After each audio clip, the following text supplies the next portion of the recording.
Thank you for joining me for episode 4 of Real Talk with Catie. I am here with Charlotte and Bethany, and I am just so excited to have you both here today. And it was super funny because before we started recording, we were talking about how nervous we were, the sweaty palms and everything.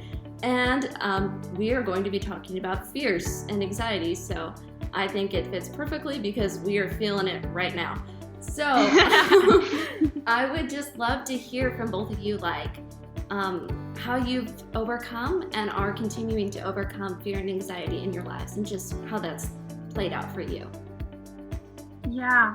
So there's actually a saying I really like, and it says, don't tell God how big your problems are, tell your problems how big God is. And I love that saying, but I know that for me, when I'm facing a fear or anxiety, it can be really easy to kind of lose sight of just how powerful and present God is in the situation. Yeah. Because fear in and of itself, it's a lie and it's a trap from the enemy. And it happens when all we can see is the giant that we're facing and our own self and our own strength. Mm-hmm. And then we feel so overwhelmed trying to figure out how do I deal with this? How do I do it? How is someone, like me, a 5'2" person, how am I supposed to battle and face the coronavirus and quarantine or loneliness or poverty or conflict? How? And it's really, it's such an illusion that we can get caught into thinking that and feeling that we have to deal with it all on our own, and that it's all up to us to fight the battle, when Jesus is there and he's just waiting for us to ask him to fight for us. He wants to fight for us. But God's not going to force me to let him fight for me. I have to decide I'm not strong enough, and I have to take the courage to ask him, please fight for me. And I have to okay, I've looked at the giant, I've looked at myself and my strength, now I need to look at Jesus. And when I look up to Jesus and I see just how amazing and powerful he is, when I look back to this giant, suddenly this giant is now a pygmy, because I'm not comparing this giant anymore to myself and my strength. I'm now comparing this giant to Jesus Christ and his strength. And so it's really helpful for me whenever I start feeling some fear or anxiety is starting to get into my head, to just stop and take some time in prayer, go back in the Word, try to really remember just how powerful Jesus is, and then go back and look at that fear, and it just really opens my eyes to see, wow, that fear is really so insignificant and tiny compared to the great power of Jesus Christ. And that he can really fight that fear so much, and that he wants to. We don't have to do that fighting. And one of my favorite Bible verses is Exodus 14:14, and it kind of just sums up everything that I said. God says, I, the Lord, will fight for you. All you need to do is be still. Yeah, and with that, it's who are we abiding in? Because if we are thinking thoughts of fear, and if we stay in those thoughts of fear, then the fears are just going to get bigger, just like you were saying, Charlotte. But if we're abiding in something that's bigger than the fear, just like you were saying, we're not going to be focused on the fear. And a verse in the Bible, 1 John 4:18, it says, there is no fear in love, but perfect love casts out fear, because fear involves punishment, and the one who fears is not perfected in love. So basically, if we are not abiding in love, then we are susceptible to feelings of fear.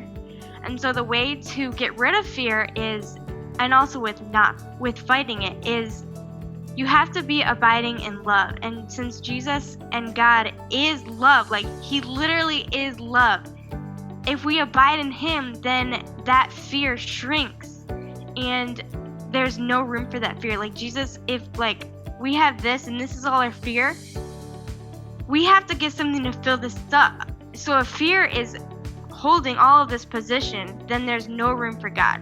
But if God and his love, his perfect love, fills this up, there's no room for fear.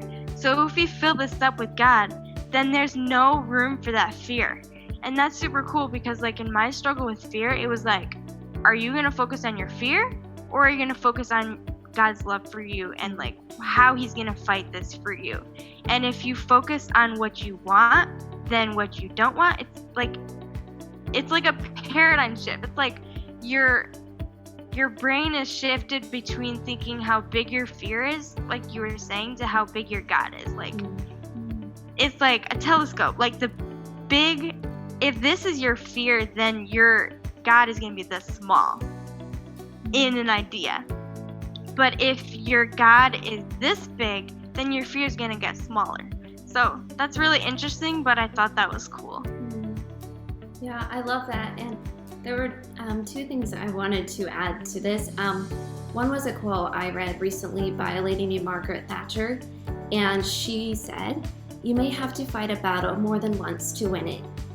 And for me, that has been so true, especially I think probably when I was 15 to 18.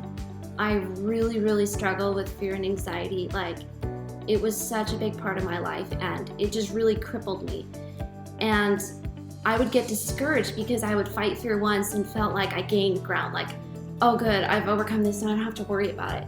And then the next day I would face the same fear again, and I would just get so discouraged thinking I'm not making any progress. I'm just struggling, I'm just stuck in fear and I'm not moving forward. But I realized that the more I trust God with my fears, the safer I feel leaving them with Him. And when I leave my fears with God, I'm taking a step forward. And even though I'm still struggling with fear, I'm struggling forward. I'm not just staying stuck or sliding backwards. So that quote just really encouraged me. Like, it's okay to struggle. And you're struggling forward, and that's what God wants. And also, one other thing, Charlotte asked me to share this verse. I hadn't planned on it, but we were talking about it before recording, and I just looked it up and wrote it down. And it's Hebrews 7:25, and it says that He, meaning Jesus, lives forever to intercede with God on our behalf. And just in those seasons where I'm really struggling with fear and anxiety, it's just a total game changer when I realize Jesus is always fighting for me in prayer. And because He's fighting for me, I know I can overcome, because He has overcome the world and every single fear that I will ever face. So, oh my goodness, I'm just so glad I could do this with both of you. It's just so encouraging to me. And Bethany, I would love if you would close us in prayer real quick. Sure. Jesus, I thank you that we could spend a little time together and talk about fear and encourage others. I pray that you would make this real in our lives, that it wouldn't be just something we talk about, but that we would be doers of your word. Even if we don't know you, I pray that you would be working in our lives to grow us closer to you and to help us battle the things that we battle with. That you would be magnifying our view of you instead of magnifying our fear. And I pray that you would just be working in all of our lives. And I just thank you for this time we could come together and talk about this. Amen. Amen. Amen. Okay, well, viewers, thank you so much for watching, and we will see you next time. Bye, guys.